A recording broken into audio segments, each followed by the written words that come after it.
नमस्कार, आप देख रहे हैं न्यूज 18 राजस्थान। आपके साथ मैं हूं आसिफ खान। इस वक्त की बड़ी खबर जयपुर से। जयपुर में आईटी की बड़ी कार्रवाई हुई है। प्रदेश भर में आईटी विभाग के छापे पड़े हैं।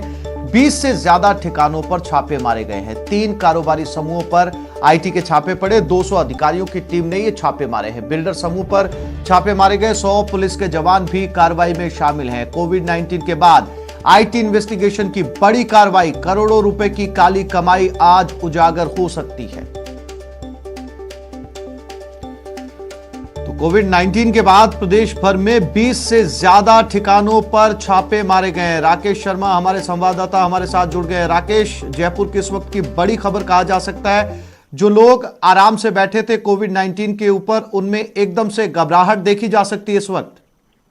बिल्कुल, देखिए आसिफ, ये हम कहें वित्त वर्ष 2020-21 की सबसे बड़ी कार्रवाई है तो गलत नहीं होगा, क्योंकि जिस तरीके से लॉकडाउन अनलॉक हुआ उसके बाद आयकर विभाग ने जो छापे की कार्रवाई की है, इसमें एक बहुत बड़ा एक नेटवर्क है जो टैक्स चोरी में शामिल है।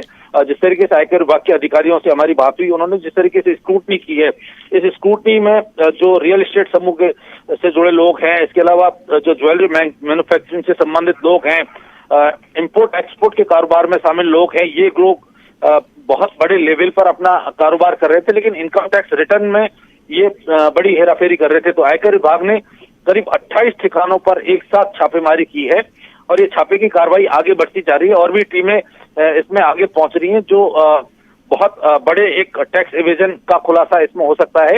क्योंकि आयकर विभाग के अधिकारी जब सुबह पहुंचे थे तो कई ठिकाने ऐसे थे जहां पर ताले लगे हुए थे, उनको घंटों इंतजार करना पड़ा था, क्योंकि वहां पर जो कारोबारी फर्में हैं, दफ्तर हैं, वो नहीं खुले थे।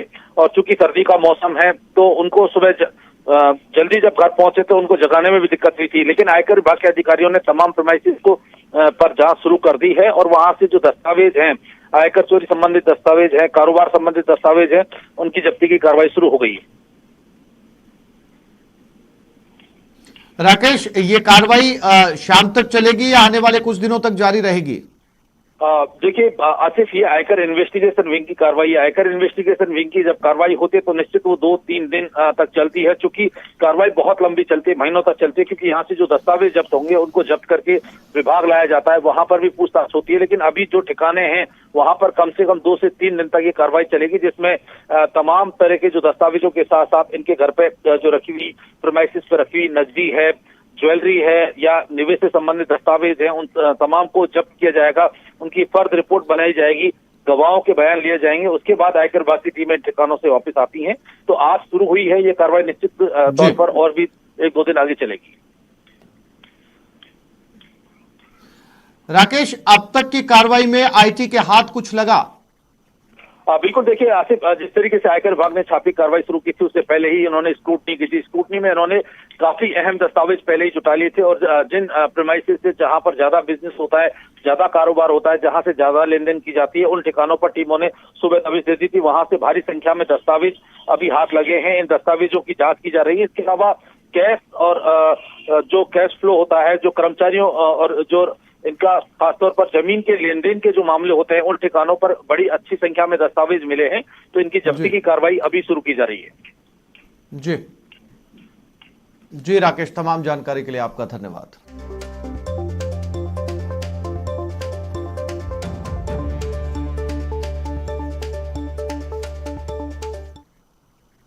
और जयपुर से एक और बड़ी खबर। रिट भर्ती 2020 परीक्षा मामला हाईकोर्ट में आज इसकी सुनवाई होगी। जस्टिस सबीना की खंडपीठ में यह सुनवाई की जाएगी। लुबीना फातिमा और अन्य ने चुनौती दी है। बीएड धारकों को फर्स्ट लेवल से हटाने को चुनौती दी गई है। याचिका में कहा गया आरटीए एक्ट के तहत सरकार ऐसा नहीं कर सकती। यह एक्ट की मूल भावना के खिलाफ है। अधिवक्ता अब्दुल कलीम अहमद और अन्य वकील इसकी पैरवी करेंगे।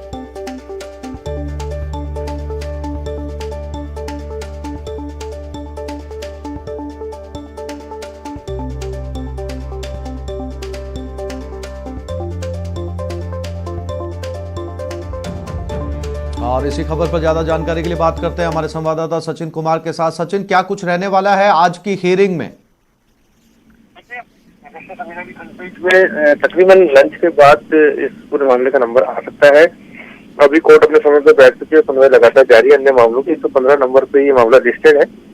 लुबिना फातिमा और अन्य लोगों ने कई अलग अलग विषयों को लेकर इसमें चुनौती दी है, लेकिन जो मुख्य विषय है वो यही है कि जो कुछ दिन पहले शिक्षा मंत्री गोविंद सिंह डोटासरा ने निर्देश जारी किए, विभाग ने आदेश जारी कर दिए कि जो बीएड धारक है वो फर्स्ट लेवल यानी पहली कक्षा से 5वीं कक्षा तक के बच्चों को नहीं पढ़ाएंगे, उस भर्ती में फर्स्ट लेवल में वो लोग शामिल नहीं होंगे। इस बात को चुनौती दी कि कहा गया है कि आरटीई एक्ट ये कहता है कि जो स्टूडेंट है, जो बच्चे हैं, उनको उच्च गुणवत्ता की शिक्षा दी जाएगी।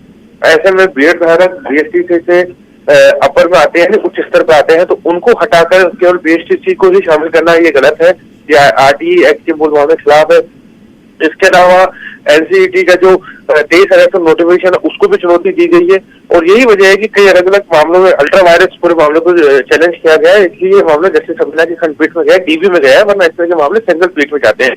अब देखना ये होगा कि क्या ये जो स्टेज है, क्योंकि अभी विज्ञप्ति जो जारी हुई है, परीक्षा की जो डेट है वो काफी आगे है, तो ऐसे में प्री मैच्योर मानते हुए हाईकोर्ट इस पूरे मामले में क्या रूप देखता है। सबसे बड़ी बात है कि राज्य सरकार को पता था कि इस मामले को सुनिश्चित की जा सकती है, ऐसे में उन्होंने भी अपनी कैबिनेट दायर कर रखी है।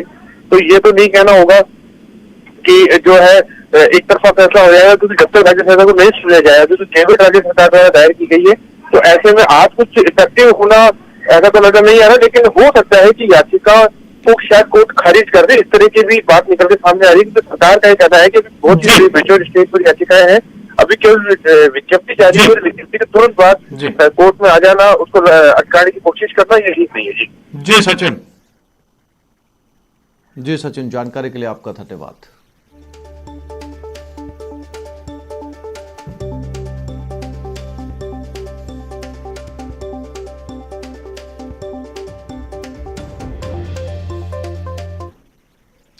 और निकाय चुनाव में आज तस्वीर साफ हो जाएगी। आज नाम वापसी का दिन है। 2783 नामांकन पत्र खारिज किए जा चुके हैं। 20 को चुनाव चिन्ह मिलेगा, 28 जनवरी को मतदान होगा, 31 जनवरी को मतगणना होगी।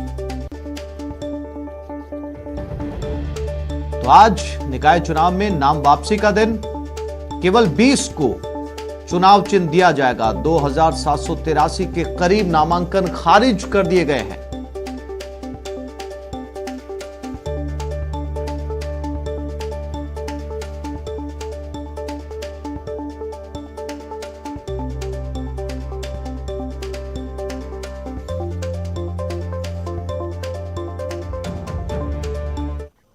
श्री गंगानगर जेल में गैंग वॉर हुई। जेल में एक कैदी की हत्या कर दी गई। एक कैदी ने दूसरे कैदी की हत्या की। धारदार हथियार से हत्या की गई है। नरसिंहपुरा खुली जेल में यह वारदात हुई है।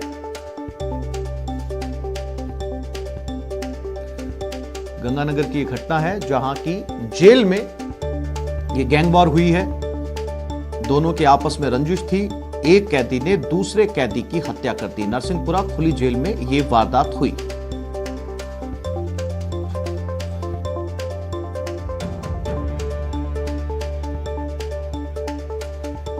और इसी खबर पर ज्यादा जानकारी के लिए बात करते हैं हमारे गंगानगर संवाददाता अशोक शर्मा से। अशोक, सड़कों के ऊपर गैंगवॉर की खबरें आम है, सुनने में आती हैं, लेकिन जेल के अंदर इतनी हाई सिक्योरिटी के अंदर गैंगवॉर होना, अंदर हथियार का जाना, धारदार हथियार का पहुंचना और एक कैदी की दूसरे कैदी की हत्या कर देना, कानून प्रशासन, जेल प्रशासन पर कई तरह के सवालिया निशान खड़े करता है।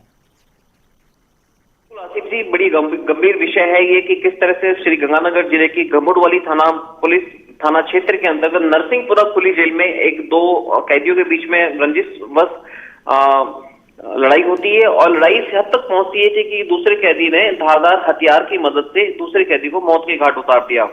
पूरे के पूरे प्रकरण में जिस कैदी की हत्या हुई है वो नत्था सिंह, उसकी पहचान हुई है 3SHPD सूरतगढ़ का वो रहने वाला है, जबकि वारदात के बाद में जो हत्यारा बंदी था गोरा सिंह, वो वारदात देने के बाद में फरार हो गया है। फिलहाल गंगोटवाली थाना पुलिस उसकी तलाश में जुटी हुई है और वहीं जो मृतक कैदी है उसको फिलहाल पोस्टमार्टम के लिए मोर्चरी में ले जाया गया है।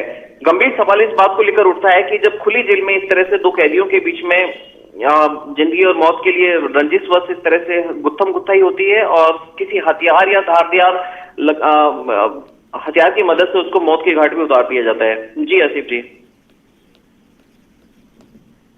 बिल्कुल अशोक, बहुत तरीके के सवालिया निशान इस मामले पर खड़े होते हैं। ना केवल इसमें हत्या होती है बल्कि आरोपी जो है वो फरार भी हो जाता है और पुलिस जो है वो जांच के बारे में यहां पर बात करते हुए नजर भी आएगी। आपको कहेगी कि इस मामले की पूरी जांच की जाएगी, लेकिन अपने आप में एक बार फिर से बहुत गंभीर सवाल कि जेल के अंदर हत्या होती है और आरोपी फरार हो जाता है। तमाम जानकारी के लिए अशोक आपका धन्यवाद।